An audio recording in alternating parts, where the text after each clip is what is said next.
14 से 15 साल में हमारे अंदर वो इच्छाएं जागने लगती हैं कि हम लोग पार्टनर ढूंढ के लस्टफुल बिहेवियर डेवलप कर लेते हैं, अट्रैक्शन डेवलप कर लेते हैं, सेक्स की तरफ भागते हैं। लेकिन हमारे अंदर जो मैच्योरिटी आती है वो 30 या 35 साल की उम्र में आती है। आप उस ट्रॉमा से पूरी लाइफ बाहर नहीं निकल पाते जब आपका ब्रेकअप किसी से होता है। गर्ल्स के अंदर पीरियड शुरू हो जाते हैं, अट्रैक्शन होना नॉर्मल है। आजकल फेसबुक और इंस्टाग्राम भी पोर्न वेबसाइट्स बने हुए हैं, इतनी गंदी गंदी रील्स आती हैं। इस स्टेज में इंसान बिल्कुल अंधा हो जाता है लस्ट और अट्रैक्शन में, और पेरेंट्स की बात उनको समझ में नहीं आती। लड़की को ऐसी फीलिंग आती है, लड़के को ऐसी फीलिंग आती है, मुझे तो पता नहीं क्या मिल गया, मैं 7वें आसमान पर पहुंच गया। इस भी रिलेशन में फिजिकल टच बार बार होता है पर्टिकुलर बॉडी पार्ट्स पर, तो that means that is a lustful behaviour. अब तो बच्चा हो गया, क्या करूं, कहां जाऊं, पेरेंट्स से मैं भाग आई हूं। आज वो स्पेशल पर्सन आपके दिमाग से निकलता ही नहीं है। बस हमें ये दिख रहा होता है कि ये लड़का है, ये सुंदर लड़का है, ये सुंदर लड़की है। आकर्षण का जो बिहेवियर है एक व्यक्ति के अंदर 6 महीने से 2 साल तक रह सकती है। कॉलेज की लड़की जब किसी लफंगे के साथ, किसी काले कलूटे गंदे मंदे लड़के के साथ भाग जाती है तो हम कहते हैं इसको दिखता नहीं था क्या। देखा होगा कि लड़के लड़कियां घंटों फोन पर बात करते रहते हैं एक दूसरे के साथ, जबकि उनकी कोई बात करने लायक कोई टॉपिक या कंटेंट नहीं होता। वो पागल हो जाता है कि मैं इसी लड़की से प्यार करता हूं। कैसे पहचानेंगे कि आप किसी व्यक्ति के प्रति आकर्षण फेस में है, अट्रैक्शन फेस में है ना, कि खत्म हो जाता है जी 4 साल बाद, थोड़े दिन का ही होता है शादी का चार्ज जी, मैं 10 दिन मिली, 15 दिन मिली, 1 महीना ही चला मेरा उसके साथ, बस 2 महीने ही चला, तो दैट मींस वो आपका लस्टफुल बिहेवियर था। जैसे ही हम उस व्यक्ति की कमियां हमें पता लग जाएं तो हम उससे दूर हो जाते हैं, तो दैट मींस हमारा जो बिहेवियर था वो लस्टफुल बिहेवियर था। है कि लस्ट और अट्रैक्शन फेस में जो जजमेंट की कैपेबिलिटी है वो ढक जाती है, और इसीलिए लड़के और लड़कियां बहुत कम एज में एक दूसरे के साथ भाग जाते हैं बिना ये देखे कि ये अंडे की रेहड़ी लगाता है, ये गोलगप्पे की रेहड़ी लगाता है, ये पंचर लगाता है, ये मैकेनिक है, ये एसी ठीक करने वाला है। और कई बार जब वो व्यक्ति हमारे पास होता है तो हमारे पेट के अंदर तितलियां उठने लगती हैं, जिसके लिए हार्मोन रिस्पॉन्सिबल होता है फिनाइल इथाइल एमीन। इसीलिए 4 साल के अंदर अंदर आप देखते होंगे कि शादियां टूटने लगती हैं, या एक दूसरे से हमारा जो मन है वो खिन्न हो जाता है कि नहीं यार इसके साथ रह के तो मेरी तो शादी ठीक नहीं हुई। और कैसे पता लगेगा कि आप किसी व्यक्ति के साथ अटैचमेंट फेज में है। हमारे स्कूल्स में, कॉलेजेस में लस्टफुल बिहेवियर, अट्रैक्शन बिहेवियर चल रहा है। पीयर प्रेशर है लड़कियों के ऊपर कि जी उन 3 का तो बॉयफ्रेंड है, मेरा क्यों नहीं है, मैं भी बॉयफ्रेंड बना दूं उसका। जो सेक्सुअल बिहेवियर को जो मीडिया है वो बहुत ही गंदे तरीके से उसका फायदा उठा रहा है। वो निशा होती तो ऐसा करती, अतुल होता तो ऐसा करता, तो वो कंपैरिजन स्टेज जो आपकी फ्यूचर रिलेशनशिप में चलता है वो बड़ी दिक्कत देता है। ऐसा आपके अंदर एक भ्रम क्रिएट कर दिया गया है कि सेक्स ही सब कुछ है। कहीं से आपको ज्यादा प्यार नहीं मिला वो जख्म उभर आएगा, कहीं से आपको ज्यादा प्यार मिला तो आपका वो जख्म उभर आएगा जब आपको प्यार नहीं मिलता। मैंने उसके साथ किया ही क्यों, मैंने ऐसा क्यों किया, मेरा डिसीजन क्या था, इस वजह से उनकी प्रेगनेंसी हो जाती है। फिर वो ढूंढती फिरते हैं किट, पापा को ना पता लग जाए, मम्मी को ना पता लग जाए, अंकल को ना पता लग जाए, पड़ोसी को ना पता लग जाए। जितने बच्चे कॉलेज में, स्कूल में, यूनिवर्सिटी में प्री मैरिटल रिलेशनशिप्स में होते हैं, यकीन मानिए उनमें से बहुत कम बच्चे एक्सेल कर पाते हैं एकेडमिक्स में, क्योंकि उनका सारा ध्यान तो उसी में चला जाता है। वैलेंटाइन डे मनाएंगे, चॉकलेट डे मनाएंगे, हग डे मनाएंगे और किस डे मनाएंगे। जो बिना मैरिज के रिलेशनशिप में उनको एक फियर रहता है, डर रहता है, छोड़ ना दे, छोड़ के ना चली जाए, मेरे साथ वो धोखा कर गई, वो धोखा कर गया, उसने मुझे धोखा दिया। वीडियो को अगर आप अच्छा कंटेंट समझते हैं तो उन्हीं रील्स की तरह आप ज्यादा से ज्यादा शेयर कीजिए जो गंदे कंटेंट आप शेयर करते हैं। गांव के छोटे शहरों के बच्चे भी प्रभावित होने लगे। Relationship issues in teenagers, start करें जी। तो आइए जानते हैं ऑन रिलेशनशिप इश्यूज के बारे में, जिससे ना केवल पूरी दुनिया बल्कि अब हमारे स्कूल के, बल्कि गांव के छोटे शहरों के बच्चे भी प्रभावित होने लगे हैं। हम सब के अंदर नेचर ने जो ये रिलेशनशिप के लिए हार्मोन्स दिए हैं, रिलेशनशिप के लिए भावनाएं दी हैं, वो इसीलिए दी हैं ताकि हम लोग अपना सर्वाइवल और एग्जिस्टेंस मेंटेन कर सकें। अगर एक पुरुष एक स्त्री की तरफ आकर्षित नहीं होगा, एक स्त्री एक पुरुष की तरफ आकर्षित नहीं होगी, तो हमारी स्पीशीज कभी आगे ही नहीं बढ़ पाएगी। हम लोग कभी सेक्सुअल इंटरकॉर्स में नहीं जा पाएंगे, जिससे बच्चे ही पैदा नहीं होंगे, हमारा सर्वाइवल और एग्जिस्टेंस खत्म हो जाएगा होमो सेपियंस और ह्यूमन बीइंग्स का। तो उसके लिए 3 भागों में इस रिलेशनशिप को बांटा गया है, जिसमें सबसे पहले आता है लस्ट, हवस, दूसरे नंबर पे आता है अट्रैक्शन, आकर्षण, और तीसरे नंबर पर आता है अटैचमेंट यानी जुड़ाव। कई कई जगहों पर या कई कई लिटरेचर्स में हमें रिलेशनशिप को 5 भागों में बांटा हुआ पाया जाता है, जिसमें नंबर 1 होता है अट्रैक्शन, जिसमें हमारा इनिशियल स्पार्क होता है उस व्यक्ति के लिए, हमें एकदम से उसके प्रति ऐसी भावना डेवलप होती है कि ये मुझे पसंद है, हमारे पेट के अंदर तितलियां उठने लगती हैं और उसके बारे में हम लगातार सोचते ही रहते हैं। उसका कारण क्योंकि टेस्टोस्टेरोन और एस्ट्रोजन उस समय जब हम 14 साल की 15 साल की उम्र में होते हैं वो सबसे हाईएस्ट लेवल पर होता है। गर्ल्स के अंदर पीरियड शुरू हो जाते हैं जब ओव्यूलेटरी फेस आता है तो एस्ट्रोजन सबसे ज्यादा मात्रा में होता है, और बॉयज के अंदर भी उसके क्योंकि टेस्टिस डेवलप हो रहे होते हैं तो उससे टेस्टोस्टेरोन हार्मोन बढ़ जाता है, जिससे अट्रैक्शन होना नॉर्मल है। नंबर 2 स्टेज आती है रोमांस, जिसे हनीमून फेस भी कहा जाता है। इसके लिए 2 हार्मोन्स रिस्पॉन्सिबल होते हैं, डोपामीन एंड नोरेपिनेफ्रिन। इस स्टेज में एक व्यक्ति को यूफोरिया जैसा फील होता है। यूफोरिया यानी बिल्कुल उसके दिमाग पर ऐसी खुशी छा जाती है, ऐसा नशा छा जाता है और उसमें ऑब्सेशन छा जाता है उस व्यक्ति के लिए, उसके वो पागल हो जाता है कि मैं इसी लड़की से प्यार करता हूं, इसी लड़की को चाहता हूं। और नंबर 3 इसके अंदर जो लक्षण होता है वो होता है आइडियलाइज्ड एडोरेशन। आपने कई सॉन्ग सुने होंगे जिसके अंदर ये कहा जाता है कि तू माने या ना माने दिलदारा असा तो तैनू रब मन्या, यानी वो व्यक्ति उसको भगवान की तरह देखने लगता है। थर्ड फेस रिलेशनशिप का होता है डिसइल्यूजन, जिसके अंदर हमें अपने उस अट्रैक्शन और रोमांस फेज से खत्म होने के बाद उस व्यक्ति की कमियां दिखाई देने लगती हैं। अरे ये तो मैकेनिक है जिससे मैं प्यार करती थी, इसकी तो तनख्वाह ही कुछ नहीं है, तो 8,000 कमाता है, इसके अंदर तो ये भी कमियां है, पापा ठीक कहते थे।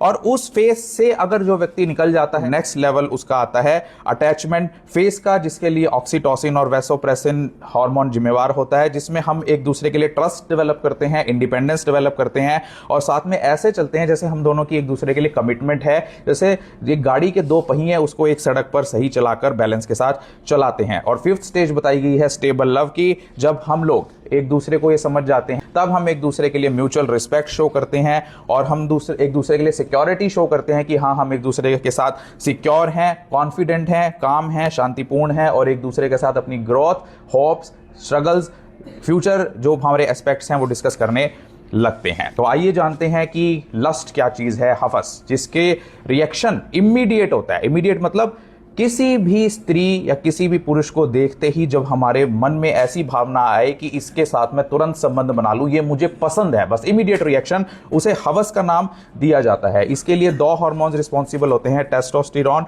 और एस्ट्रोजन। बेसिकली जो लस्ट होती है, वो हवस होती है, वो नेचुरली इस तरह से डिजाइंड होती है कि वो रिप्रोडक्शन के लिए होती है। उसमें किसी भी तरीके का ये इंटरेस्ट नहीं होता एक व्यक्ति में कि हमें उसे जानना है कि उसके अंदर क्या कमियां हैं, बस हमें ये दिख रहा होता है कि ये लड़का है, ये सुंदर लड़का है, ये सुंदर लड़की है, ये लड़की है। तो उस जो फीलिंग को बोला जाता है उसे लस्ट या हवस बोला जाता है। उसके अंदर सिर्फ फिजिकल लेवल की रिलेशनशिप होती है। फिजिकल, आपने देखा होगा ना, हम कहते हैं कि यार इन दोनों का एक दूसरे के साथ फिजिकल रिलेशनशिप तो है लेकिन एक दूसरे के लिए इमोशंस नहीं है, इसीलिए क्योंकि वो एक दूसरे के प्रति लस्टफुल बिहेवियर डेवलप कर लेते हैं। बॉयज में टेस्टोस्टेरोन हार्मोन इसके लिए जिम्मेवार होता है और गर्ल्स के अंदर टेस्टोस्टेरोन और एस्ट्रोजन दोनों ही इसके लिए जिम्मेवार होता है। और इसमें सबसे ज्यादा फीमेल्स के अंदर जो ओव्यूलेशन फेस होता है, 28 दिन के साइकिल में कई तरह के फेसेस एक लड़की को पीरियड्स के दौरान होते हैं, तो जो ओव्यूलेशन फेस होता है उसके अंदर एस्ट्रोजन जो हार्मोन होता है वो सबसे ज्यादा होता है और इस टाइम पर किसी लड़की के लिए किसी दूसरे पुरुष के प्रति लस्ट या हवस का भावना आना बहुत कॉमन होता है। कैसे पहचानेंगे कि हम जो हमारा बिहेवियर है वो किसी व्यक्ति के लिए लस्टफुल है या हम उसके प्रति हवस के शिकार हैं? नंबर 1, अगर हमारी फीलिंग्स उस व्यक्ति के लिए सिर्फ सेक्सुअल हो कि बस मुझे इससे सेक्सुअल कांटेक्ट बनाना है, सिर्फ इससे सेक्स करना है, और जैसे ही हम उस व्यक्ति की कमियां हमें पता लग जाएं तो हम उससे दूर हो जाते हैं, तो दैट मींस हमारा जो बिहेवियर था वो लस्टफुल बिहेवियर था। हमारा उस व्यक्ति के साथ कोई डीपर कनेक्शन नहीं है, हम नहीं सोचना चाहते उसके बारे में, उसकी प्रॉब्लम्स के बारे में, बस हमें उसको इसलिए चाहिए वो हमें जब भी उससे मिलते हैं कि हमारा फिजिकल कांटेक्ट हो और हम उसे टाटा बाय बाय कर दें। जहां पर रिलेशनशिप बहुत शॉर्ट लिव्ड होता है कि जी मैं 10 दिन मिली, 15 दिन मिली, 1 महीना ही चला मेरा उसके साथ, बस 2 महीने ही चला, तो दैट मींस वो आपका लस्टफुल बिहेवियर था। Extremely attracted to a person at physical level, उस फिजिकल लेवल में आप उसकी शक्ल भी नहीं देखते हैं वो सुंदर है कि नहीं, आप देखते हैं ना कई बार कि अरे इसको दिखता नहीं है क्या इस लड़की को। हमारे सामने बहुत सारी प्रॉब्लम्स आती हैं कि कॉलेज की लड़की जब किसी लफंगे के साथ, किसी काले कलूटे गंदे मंदे लड़के के साथ भाग जाती है तो हम कहते हैं अरे इसको दिखता नहीं था क्या, बिकॉज उसकी जो फीलिंग होती है वो लस्टफुल एस्ट्रोजन हार्मोन से ड्राइव हो रही है और उसे उस समय दिख ही नहीं रहा है कुछ भी, वो अंधी हो गई है। और वो भी मैं बताऊंगा कि ये मास्किंग इफेक्ट कैसे क्रिएट होता है। इस फीलिंग के दौरान, लस्टफुल फीलिंग के दौरान हमारा हार्ट रेट इंक्रीज हो जाता है और कई बार पाम्स में, हमारी हथेलियों में पसीना आना, पर्स्पिरेशन होना भी देखा गया है। और कई बार जब वो व्यक्ति हमारे पास होता है तो हमारे पेट के अंदर तितलियां उठने लगती हैं, जिसके लिए हार्मोन रिस्पॉन्सिबल होता है फिनाइल इथाइल एमीन। आप उस पर्सन को, जिस भी रिलेशन में फिजिकल टच बार बार होता है पर्टिकुलर बॉडी पार्ट्स पर, तो that means that is a lustful behaviour. और फिजिकल होने के बाद जब हम उससे अलग हो जाते हैं कि चलिए ठीक है इससे ये कर लिया और उसके बाद बाय बाय कर देते हैं, तो that means that is a lustful behaviour. अब ये तो पता लग गया कि हमारे अंदर हमें लस्ट का या हवस का कैसे पता लगेगा, लेकिन दूसरे व्यक्ति के अंदर हमारे लिए लस्ट थी या हवस थी वो कैसे पता लगेगा। जैसे ही आप उसको डिनाई करते हो, उसके उस बिहेवियर को रोकते हो, उससे अपना रिलेशनशिप तोड़ते हो, उसके अंदर एंजाइटी डेवलप होने लगेगी, घबराहट डेवलप होने लगेगी, उसके अंदर जेलस डेवलप होने लगेगी, ईर्ष्या डेवलप होने लगेगी कि अच्छा इससे तो मैं बदला लूंगा, इससे तो मैं बताऊंगी। उसके अंदर ऑब्सेशन डेवलप होने लगेगा उसके लिए कि मैं तो इसके पीछे पागल हो गया। आपने जो एक सॉन्ग सुना होगा कि तेरा पीछा ना मैं छोड़ूंगा सोनिए, भेज दे चाहे जेल में, यानी इस तरह की ऑब्सेशन उसके अंदर डेवलप हो जाएगी। वो उसके रास्ते में खड़ा होने लगेगा। आपको सुनने को मिलता है ना कि लड़की का रास्ता रोकता है एक लड़का बार में खड़ा होकर, क्योंकि लड़की उसे डिनाई कर देती है उसके लस्टफुल बिहेवियर को, और उसके अंदर ऑब्सेशन डेवलप हो जाता है और सैडनेस, उदासी उसके अंदर डेवलप हो जाती है। ब्रेकअप उस रिलेशन का बहुत जल्दी हो जाता है जिसमें लस्टफुल फीलिंग्स थी, और इंपल्सिविटी, ये लस्टफुल बिहेवियर के लक्षण होते हैं, जिसे डेस्परेशन भी कहा जाता है। बोर हो रहे हो क्या? नेक्स्ट जो रिलेशनशिप के स्टेज के बारे में बताया गया है उसे अट्रैक्शन या आकर्षण भी कहा जाता है। जैसे लस्टफुल बिहेवियर, हवस का जो रिएक्शन होता है वो इमीडिएट होता है, वो हम एकदम से हमारे अंदर आता है। अट्रैक्शन का जो बिहेवियर है या आकर्षण का जो बिहेवियर है एक व्यक्ति के अंदर 6 महीने से 2 साल तक रह सकता है। इसके लिए कौन कौन से हार्मोन्स जिम्मेवार होते हैं? डोपामिन, नोरेपिनेफ्रिन, सीरोटोनिन और एंडोर्फिन। अब क्योंकि इसके अंदर डोपामीन इन्वॉल्व है, डोपामीन बेसिकली रिवार्ड सिस्टम का पार्ट है हमारे ब्रेन का। हमारे ब्रेन के अंदर 6 डोपामिनर्जिक सिस्टम है। Number 1 mesocortical dopaminergic system, number 2 mesolimbic dopaminergic system, number 3 nigrostriatal dopaminergic system, number 4 tuberoinfundibular dopaminergic system, number 5 thalamic dopaminergic system and number 6 hypothalamo spinal dopaminergic system. क्योंकि ये dopamine हमारे mesolimbic dopaminergic system को बहुत ज्यादा affect करता है, जो हमारी इमोशनल से कनेक्टेड होता है, इमोशन से। इसीलिए हमें ऐसा फील होता है जब हम आकर्षण फेस में होते हैं, आप लड़की को ऐसी फीलिंग आती है, लड़के को ऐसी फीलिंग आती है, मुझे तो पता नहीं क्या मिल गया, मैं 7वें आसमान पर पहुंच गया। और क्योंकि नॉरएपिनेफ्रिन इस फेज में सिक्रीट होता है, तो इसके अंदर आपकी दिल की धड़कनें बढ़ जाती हैं, आपको भूख नहीं लगती, आपको नींद बहुत कम आती है। इसीलिए वो सॉन्ग्स आपने सुने होंगे कि मुझे नींद ना आए, मुझे चैन ना आए, या मुझे भूख नहीं लगती है तुमसे मिले बिना, because dopamine and norepinephrine are responsible for this feeling. और तीसरे नंबर का हार्मोन सीरोटोनिन, जब उसे स्टडी किया गया तो सीरोटोनिन की जो लेवल है वो फॉल डाउन हो गई, सीरोटोनिन हार्मोन कम पाया गया जो लोग आकर्षण फेस में थे। और वही सेम जो हार्मोन फॉल डाउन होता है वो ऑब्सेसिव कंपल्सिव डिसऑर्डर नाम की एक बीमारी होती है हमारी साइकेट्री में, उसके अंदर वो कम देखा गया। यानी वो पागलपन, वो ऑब्सेशन, वो कंपल्शन का जो डिसऑर्डर है वो ठीक आकर्षण फेस में भी वैसा ही होता है। कैसे पहचानेंगे कि आप किसी व्यक्ति के प्रति आकर्षण फेस में है, अट्रैक्शन फेस में है? नंबर 1 इंक्रीज्ड एनर्जी, आपकी जो एनर्जी है और वो फोकस है केवल उसी पर्टिकुलर पर्सन पर फोकस्ड है। जहां पर लस्ट और हवस किसी भी स्त्री या पुरुष के प्रति आकर्षित होने पर हो जाती थी, वहां पर जो अट्रैक्शन है, जो आकर्षण है, वो एक पर्टिकुलर उस व्यक्ति की तरफ हमारी होती है। क्योंकि हमारी नेचर ने इस तरह से हमारी फीलिंग्स को डिजाइन किया है, ये सिलेक्ट करती है कि जेनेटिकली सबसे ठीक मेट कौन रहेगा, जेनेटिकली सबसे ठीक कौन रहेगा, जिसके साथ मैं संबंध बनाकर आगे जो मेरी लाइनेज है, आगे जो मेरे बच्चे हैं वो जेनेटिकली हेल्दी पैदा होंगे। आप उस व्यक्ति के लिए बहुत ही केयरिंग हो जाते हैं, उसकी बहुत केयर करते हैं। जब भी आप उस व्यक्ति से मिलते हैं आपके अंदर रोमांच का अनुभव होता है। जैसे आप कोई सिगरेट पी लेते हैं, शराब पी लेते हैं, अफीम, भुक्की, चरस, गांजा ले लेते हैं, वैसी फीलिंग आपको अट्रैक्शन फेज में आने लगती है। आपको उसके प्रति लविंग बिहेवियर डेवलप होने लगता है, आप उसे लव करने लगते हैं, केयर करने लगते हैं, आप उसके साथ समय बिताना अच्छा लगता है आपको। आपने देखा होगा कि लड़के लड़कियां घंटों फोन पर बात करते रहते हैं एक दूसरे के साथ, जबकि उनकी कोई बात करने लायक कोई टॉपिक या कंटेंट नहीं होता। वो इसीलिए कि फोन पर बात करते करते उनके माइंड में डोपामीन सिक्रीट हो रहा होता है, उसे अच्छा लग रहा होता है, इसके साथ मैं टाइम स्पेंड कर रहा हूं। फील गुड, ड्रग एडिक्शन वाली फीलिंग, नशे वाली फीलिंग उसके अंदर आती है। आपने एक सॉन्ग सुना होगा, पहला नशा पहला खुमार, because this attraction phase, this dopamine phases there. और उसके बाद वो स्पेशल पर्सन आपके दिमाग से निकलता ही नहीं है, आप उसके बारे में सोचते ही रहते हैं 6 महीने 2 साल। आप कहते हो यार मैं दिमाग से इतना निकालने की कोशिश कर रही हूं, दिमाग से इतना निकालने की कोशिश कर रहा हूं, मेरे दिमाग से वो लड़की या लड़का निकलता ही नहीं है, बिकॉज आप उसके एडिक्ट हो चुके हो। अट्रैक्शन फेज में आपको भूख नहीं लगती है, आपको नींद नहीं आती है। अब हम टीचर्स जो आप लोग बैठे हैं, हेल्थ एम्बेसडर्स, मैं डॉक्टर, ये टॉपिक्स इसलिए जरूरी हैं कि लस्ट और अट्रैक्शन फेस में जितने भी हार्मोन्स हैं, ये testosterone, oestrogen, dopamine, endorphin, serotonin और नोरेपिनेफ्रिन, ये सभी हमारे ब्रेन के जो लोब होता है, फ्रंटल लोब, हमारी ब्रेन की कितनी लोब्स होती हैं? Frontal lobe, parietal lobe, temporal lobe, occipital lobe and cerebellum. उसके अंदर जो फ्रंटल लोब की प्री फ्रंटल कॉर्टेक्स है, उसको मास्क करने का काम करता है, उसको ढकने का काम करता है, जो हमारी जजमेंट कैपेबिलिटी को कंट्रोल करता है। आप इस समय चाय पीने के लिए गए, सीढ़ियां उतरे, नीचे से ऊपर आए, वो सीढ़ियां कितनी है, कैसे चढ़नी है, वो इंटेलिजेंस, वो जो आपकी जजमेंट है, वो फ्रंटल कॉर्टेक्स कंट्रोल करता है। क्वेश्चनिंग की, रीजनिंग की जो पावर है, वो फ्रंटल कॉर्टेक्स कंट्रोल करता है। इसीलिए जब एक व्यक्ति अट्रैक्शन फेस में होता है, इसीलिए जब एक व्यक्ति लस्टफुल स्टेज में होता है और मास्किंग इफेक्ट होने के कारण उसकी जो जजमेंट की कैपेबिलिटी है वो ढक जाती है, और इसीलिए लड़के और लड़कियां बहुत कम एज में इस लस्टफुल और अट्रैक्शन स्टेज में एक दूसरे के साथ भाग जाते हैं, बिना ये देखे कि ये अंडे की रेहड़ी लगाता है, ये गोलगप्पे की रेहड़ी लगाता है, ये पंचर लगाता है, ये मैकेनिक है, ये एसी ठीक करने वाला है। हम ये सोचते रहते हैं अरे ये पागल है क्या, इसको दिखती नहीं है क्या ये कि ये कैसी लड़की है, कैसा लड़का है? बिकॉज लस्टफुल बिहेवियर और अट्रैक्शन बिहेवियर में जो हार्मोन्स हैं वो मास्किंग इफेक्ट क्रिएट करते हैं। इस स्टेज में इंसान बिल्कुल अंधा हो जाता है लस्ट और अट्रैक्शन में, और पेरेंट्स की बात उनको समझ में नहीं आती है, टीचर्स की बात उन बच्चों को समझ में नहीं आती है। बोर हो रहे हो क्या? नेक्स्ट स्टेज आती है अटैचमेंट, जिसे हिंदी में जुड़ाव या आसक्ति भी कहा जाता है। ये लॉन्ग टर्म होता है, ये पूरी लाइफ लॉन्ग एक व्यक्ति के साथ चलता है। इसके लिए दो हार्मोन्स रिस्पॉन्सिबल होते हैं, ऑक्सीटोसिन एंड वेसोप्रेसिन। पानी पीना आपने? ऑक्सीटोसिन एंड वेसोप्रेसिन इसके लिए रिस्पॉन्सिबल होता है। किसी भी रिलेशनशिप के 4 साल बाद डोपामीन रिप्लेस हो जाता है वेसोप्रेसिन एंड ऑक्सीटोसिन से।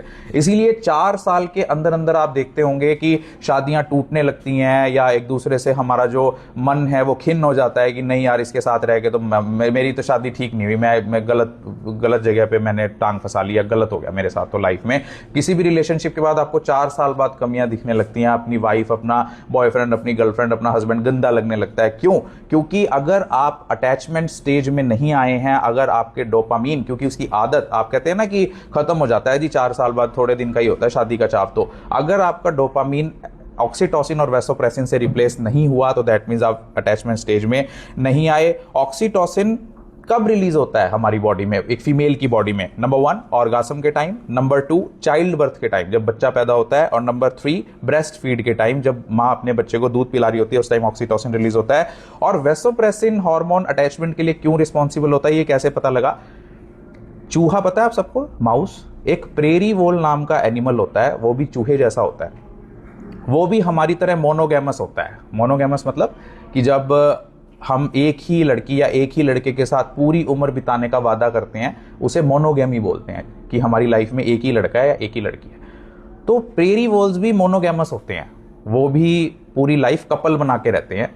तो जब उनके अंदर ऐसे ड्रग्स इंजेक्ट किए गए जिससे वेसोप्रेसिन कम हो जाता है, वेसोप्रेसिन हार्मोन सप्रेस हो जाता है, तब देखा गया कि वो प्रेरी वोल्स भी धोखेबाज हो गए, वो भी एक दूसरे को धोखा देने लगे, वो भी दूसरे के साथ एक्स्ट्रा मैरिटल अफेयर करने लगे, प्री मैरिटल अफेयर करने लगे। तो वहां से हमें पता लगा कि वेसोप्रेसिन इज रिस्पॉन्सिबल फॉर दस मोनोगैमस बिहेवियर, और अटैचमेंट के लिए बहुत जरूरी है। और कैसे पता लगेगा कि आप किसी व्यक्ति के साथ अटैचमेंट फेज में हैं? सबसे पहले तो आप एक दूसरे के साथ ऐसा कनेक्शन बना लेते हैं जहां पर एक दूसरे को आप समझने लगते हैं। आपने वो सॉन्ग सुना होगा ना, तुम मुझको समझ जाओ मैं तुमको समझ जाऊं। That means you are in that stage जहां पर एक दूसरे के साथ आप सिक्योर फील करते हैं, आप एंशियस नहीं फील करते हैं, आप अवॉइडेंट नहीं फील करते हैं, और आपके अंदर उसे खोने का कोई डर नहीं है। तो that means you are in that attachment stage.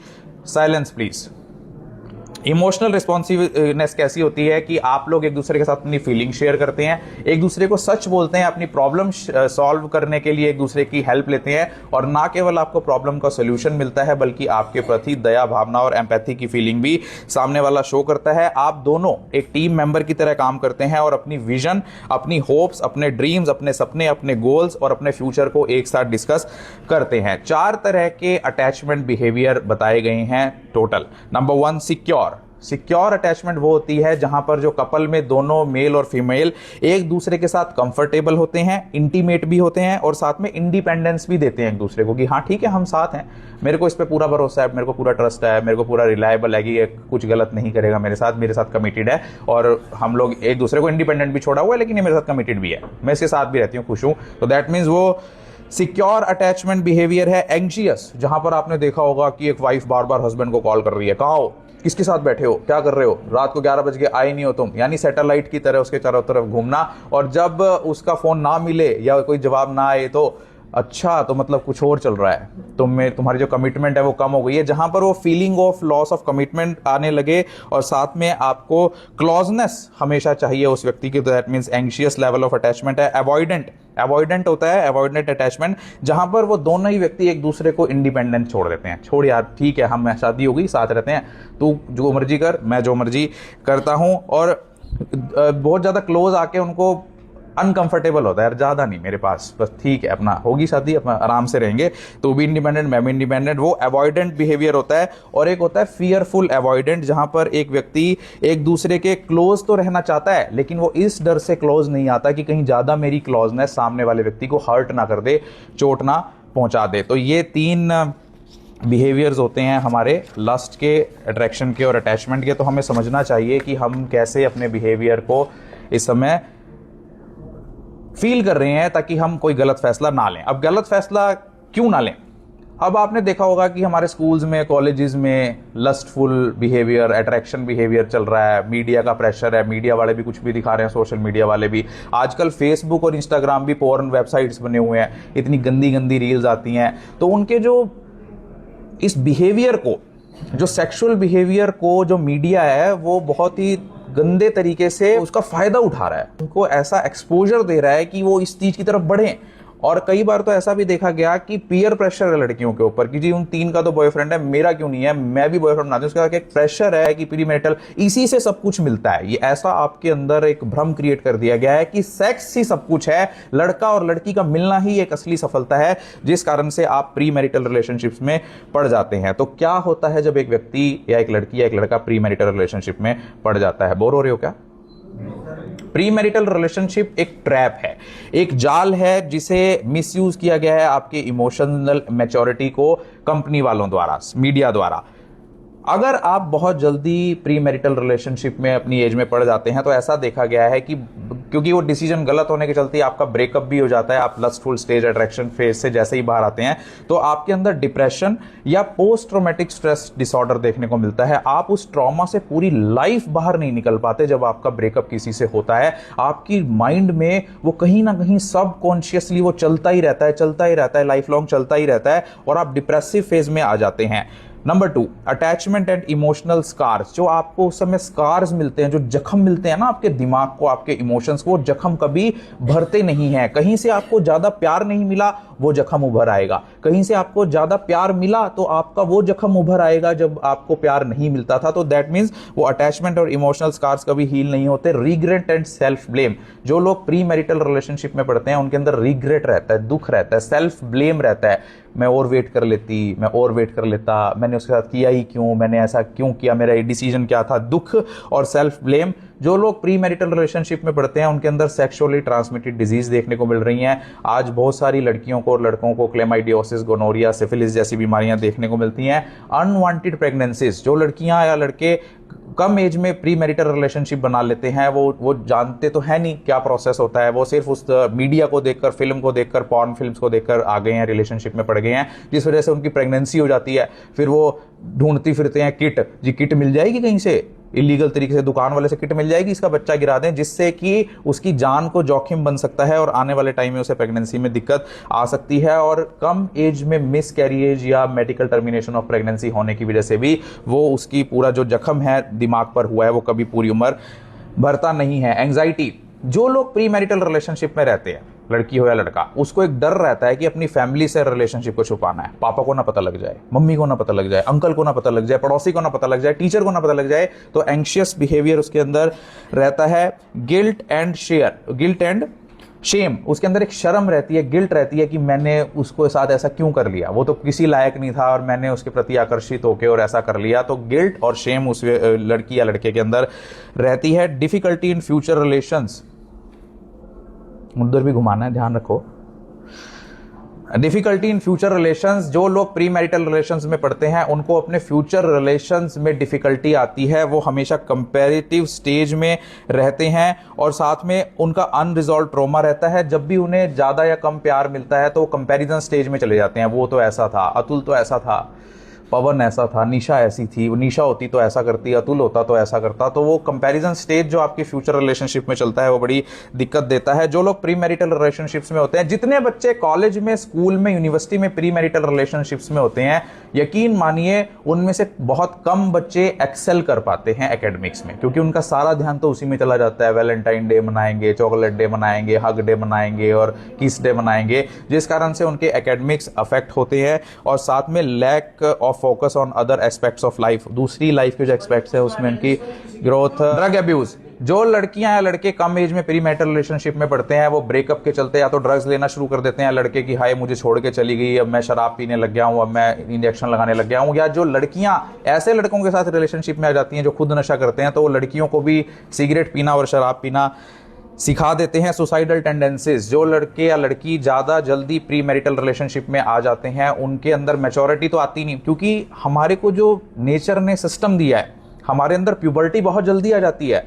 14 से 15 साल में हमारे अंदर वो इच्छाएं जागने लगती हैं कि हम लोग पार्टनर ढूंढ के लस्टफुल बिहेवियर डेवलप कर लेते हैं, अट्रैक्शन डेवलप कर लेते हैं, सेक्स की तरफ भागते हैं। लेकिन हमारे अंदर जो मैच्योरिटी आती है वो 30 या 35 साल की उम्र में आती है। आपके अंदर सुसाइडल टेंडेंसीज डेवलप हो जाती हैं कम एज में गलत फैसला लेने की वजह से। आपने अखबारों में सुर्खियां सुनी होंगी कि छात्रा ने प्रेम प्रसंग के चलते फांसी लगाई, लड़का और लड़की ने पेड़ के साथ इकट्ठे फांसी लगाई, नहर में छलांग लगा दी। तो सुसाइडल टेंडेंसीज डेवलप हो जाती हैं। फियर ऑफ ब्रेकअप, एक लड़की और एक लड़के को रिलेशनशिप के टाइम में, जो बिना मैरिज के रिलेशनशिप में, उनको एक फियर रहता है, डर रहता है, छोड़ ना दे, छोड़ के ना चली जाए, कहीं मैं इसको हर्ट कर दूं, कहीं मेरी ऐसी बात। वो हमेशा जो एक फियर बना रहता है वो भी आपकी मेंटल हेल्थ को अफेक्ट करता है। और जो मैंने आपको बताया था कि मास्किंग इफेक्ट हो जाता है, हम लस्ट और अट्रैक्शन में आकर ये भूल जाते हैं कि ये लड़का या लड़की क्या है, जिसकी वजह से हम रॉन्ग डिसीजन ले लेते हैं। और इसीलिए आपको कई लड़कियां या कई लड़के ऐसे कहते मिलेंगे, यार मेरे को पहले पता होता ना ये ऐसी है या ये ऐसा है, मैं कभी इससे शादी ना करता। अब तो बच्चा हो गया, क्या करूं, कहां जाऊं, पेरेंट्स से मैं भाग आई हूं, दूर आ गई हूं, अब मैं क्या करूं।